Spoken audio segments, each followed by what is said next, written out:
Bonjour et bienvenue à tous dans 6 minutes chrono, l'émission quotidienne de Lyon Capitale. Nous recevons aujourd'hui Nicolas Picato qui est directeur du Lyon BD Festival. Bonjour. Bonjour, merci d'avoir accepté notre invitation.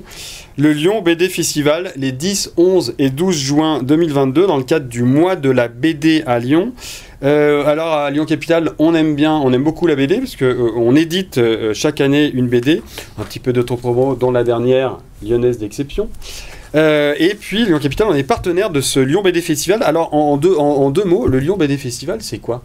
C'est une fête de la bande dessinée pour tout le monde, pour les fans inconditionnels, pour les familles, pour les gens qui ne connaissent pas encore la BD. Justement, on essaye de décloisonner la bande dessinée, donc de l'amener auprès des gens qui ne sont pas habitués à lire de la BD, et sachant qu'on a tout notre public de fidèles qui nous attend avec impatience. Parce que décloisonner, ça veut dire que la BD, c'est... parce qu'il me semble que le nombre de BD qui se vendent par jour est assez...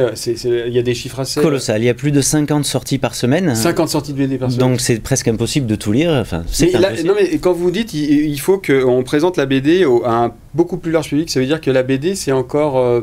c'est pas encore très étendu? C'est très étendu et les chiffres montent, et on est un des seuls pays au monde où les chiffres montent comme ça. D'ailleurs, on fait l'envie de beaucoup de pays très producteurs de BD, de manhwa, etc., que ce soit en Asie, aux États-Unis et tout.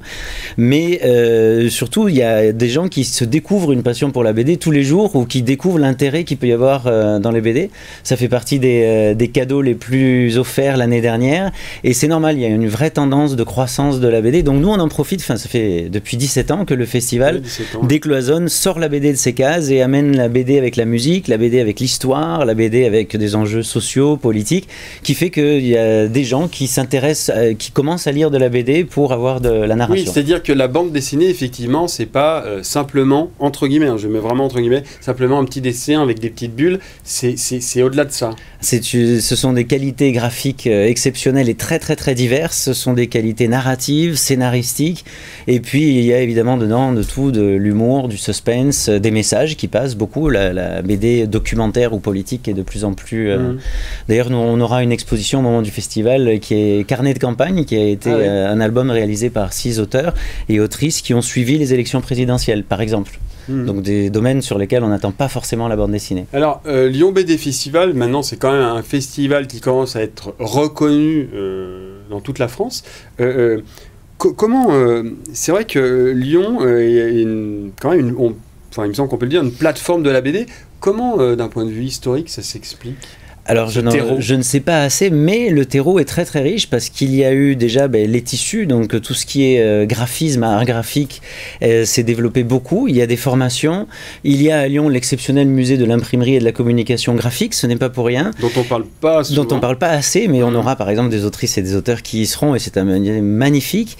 Mais il y a vraiment une recherche graphique et narrative depuis très très très longtemps. Les éditions Lug ont commencé à Lyon, ce sont elles qui ont amené beaucoup de BD étrangères en France.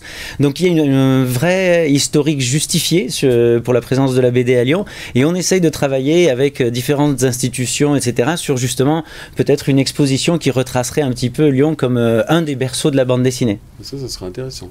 Si je me trompe, 80 000 festivaliers en 2019? En 2019. Donc là, c'est notre référent. C'est énorme, c'est énorme. C'est-à-dire, comment vous situez le Lyon BD Festival? Comment il se situe, par exemple, par rapport à Angoulême ou d'autres? On se situe dans les 5 premiers, on va dire, en gros, d'un commun accord avec les autres festivals. On est dans le peloton de tête.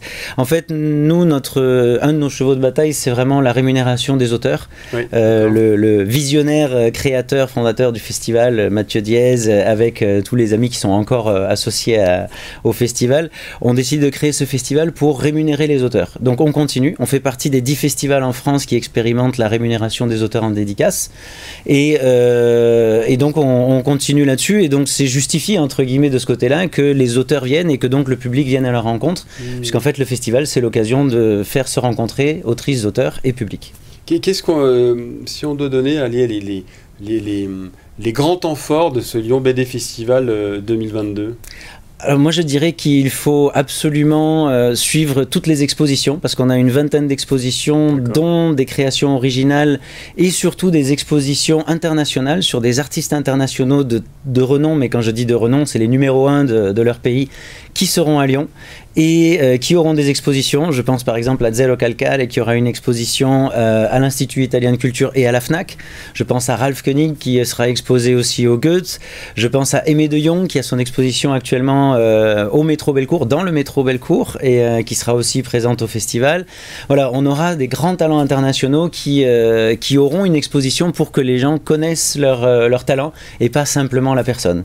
Et après, dans les autres temps forts, moi je dirais que tout ce qui va se passer à l'Hôtel de Ville et au Théâtre Comédie Odéon, ainsi qu'à la Chapelle de la Trinité, où nous aurons des stands, seront des événements dont beaucoup sont complètement nouveaux. Je pense au concert dessiné de Maria Sourdoucan avec Julien Limon, qui aura lieu le samedi soir au Comédie Odéon.